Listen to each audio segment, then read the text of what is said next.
नवी मुंबई के नेरुल में लोकमान्य जन कल्याण उत्सव समिति का गणेशोत्सव नए संदेश के लिए खूब लोकप्रिय हो रहा है।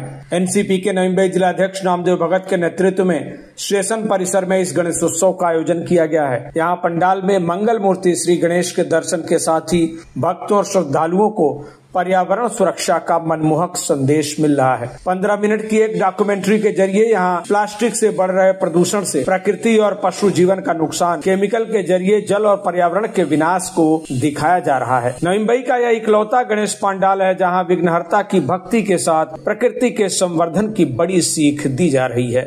यह अनोखा उत्सव है, यह मंगल मूर्ति का उत्सव है।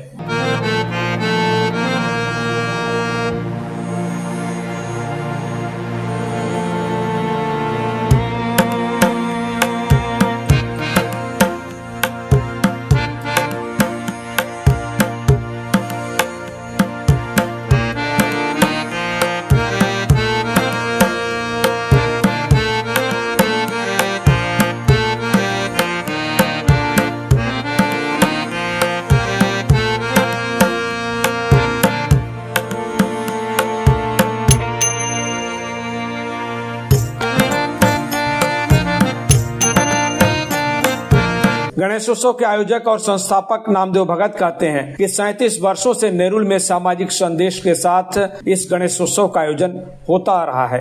इस बार पर्यावरण सुरक्षा और जागरूकता इसका बड़ा मिशन है। एनसीपी जिलाध्यक्ष नामदेव भगत ने कहा कि जब पर्यावरण बिगड़ता है तब स्वास्थ्य बिगड़ता है। आजकल प्लास्टिक का उपयोग हो रहा है जिससे नदी और समुद्र में प्रदूषण बढ़ रहा है। इससे जल, जीवन और हरियाली का विनाश हो रहा है। उन्होंने कहा कि पर्यावरण स्वच्छ रहना चाहिए, इसलिए यहाँ चलचित्र दिखाते हैं ताकि लोगों में प्रकृति और हरियाली के लिए जागरूकता पैदा हो। नामदेव भगत ने कहा कि इस पंडाल में धर्म और परंपरा का पूरा पालन करते हुए गणेशोत्सव मनाया जाता है, जो हर साल नई मिसाल बनता है। गेले 37 वर्ष आपण गणेशोत्सव सण लोकमान्य टिळक जनकल्याण उत्सव समितीच्या माध्यमातून आपण सुरू केलेला आहे। हा या वर्षाचा सण जो आहे तो फार महत्त्वाचा आहे। आपल्याला जगण्यासाठी शुद्ध हवा, शुद्ध पाणी आणि आपल्याला जो अन्न आहे ते शुद्ध असला पाहिजे।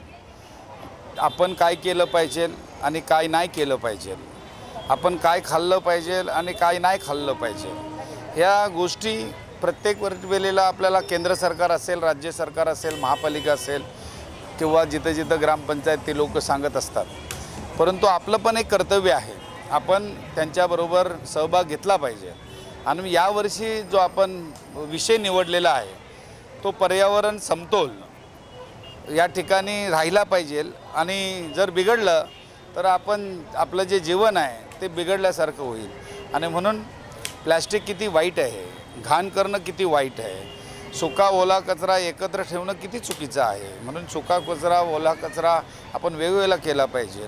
आणि प्रत्येक ठिकाणी आपली काय जबाबदारी, आपण निसर्गाने आपल्याला डोंगर दिलेला आहे, नद्या दिलेल्या आहेत, समुद्र दिलेला आहे, व्यवस्थित टेकड्या दिलेल्या आहेत, परंतु आपण काय करतोय, त्याचा ऱ्हास करतोय, ब्लास्टिंग करतोय आणि डोंगर तोडतोय। काही ठिकाणी मातीचे ढिगारे आपण उकलतोय आणि भरणे करतोय। समुद्र हे स्वच्छ असलं पाहिजे। समुद्रातले आपण मासे खातो, मात्र समुद्रात जाणारा पाणी आहे तो स्वच्छ कसा नदीपासून ते समुद्रापर्यंत गेला पाहिजे, या दृष्टीने आपण त्याच्याकडे पाहत नाही। शेती करताना कमीत कमी खतांचा वापर आपण केला पाहिजे। आपण भरपूर भाजी आली पाहिजे, भरपूर फळं आली पाहिजे, या दृष्टिकोनातून आपण भरपूर रासायनिक खतं वापरतो। वास्तविक आता सेंद्रिय खतं, शेणखत वापरला पाहिजे। या सगळ्या गोष्टीचा विचार या ठिकाणी केलेला आपण जुन्या पूर्वीच्या काळामध्ये बघतो। आपण जाता होता त्या ठिकाणी उखल होतं, त्या ठिकाणी अशा आपण दही किंवा लोणी काढण्यासाठी ज्या गोष्टी वापरल्या जायच्या त्या आता आपण विसरलो आहे। आता नवीन नवीन मशिनरी आलेली आहे आणि म्हणून यंत्रणा आलेली आहे आणि म्हणून आपल्या मेहनत आणि वास्तव या ठिकाणी हरवलेला आहे। आपण मशिनरीचा वापर करतो, त्या मशिनरीचा वापर केल्याने काय दुष्परिणाम होतात, या सर्व गोष्टी या ठिकाणी आपण दाखवलेले आणि म्हणून पर्यावरण समतोल राखण्यासाठी, पर्यावरणाचा ऱ्हास होऊ नये, त्याचबरोबर आपण सर्वांनी चांगल्या पद्धतीने राहिलं पाहिजे। हा जो मेसेज आहे आपण जर बघितला आपण इथे या ठिकाणी प्रदूषण थांबवा, पृथ्वी वाचवा, हा जो संदेश आहे तो संदेश लोकांपर्यंत पोचावा. सर्वच लोक ऐकतील असं मला खात्री सांगू शकत नाही, परंतु जे लोक, मला तर वाटते जिथं 40 ते 50 हजार लोक या 11 दिवस लोक येत असतात. आणि आत्ता तर तुम्ही मागे बघितलं तर पूर्ण मंडप भरलेला आहे. आणि म्हणून त्यांना आवडतं म्हणून लोक इथं थांबतात. आणि साधारणतः 17 मिनिटाचा हा कार्यक्रम आहे. आपल्या चॅनलच्या माध्यमातून लोकांना, नागरिक बंधू भगिनी यांना मी विनंती करतो की हा कार्यक्रम नेरूळ रेल्वे स्टेशन पश्चिमेला पार्किंग क्रमांक 4 नेरूळ गाव प्रवेशद्वाराच्या समोर हा कार्यक्रम आहे. गणपती बाप्पाचं दर्शन आपल्या घरी दररोज घेतोच, अष्टविनायकला आपण जातोच, आपण सार्वजनिक गणपती जिथे जिथं मांडतो तिथं दर्शनाला जातो.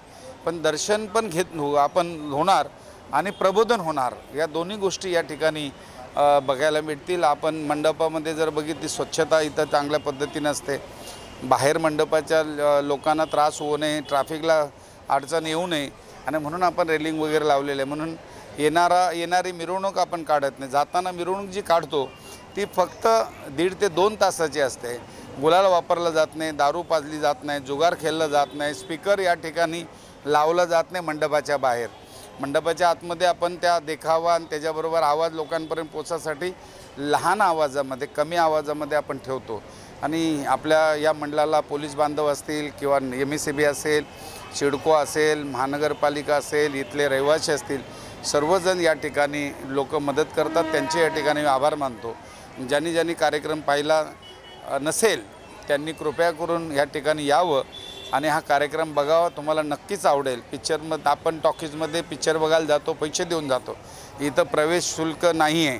आपण जर पाहिलं, आपल्या मुलांना आणा, नातवांना आणा, आपल्या पत्नींना आणा, आईवडिलांना आणा.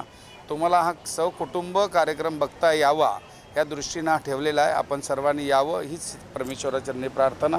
आपण सर्व सुखी राहावं, आपलं मनोकामना पूर्ण व्हावं, अशा गणेश उत्सवाच्या निमित्त आपल्या सर्वांना शुभेच्छा देतो. Bureau report, TV1 India. Latest updates और ताजा तरीन खबरों के लिए TV1 इंडिया लाइव को सब्सक्राइब कीजिए और नोटिफिकेशन पाने के लिए बेल आइकॉन को दबाना मत भूलिए.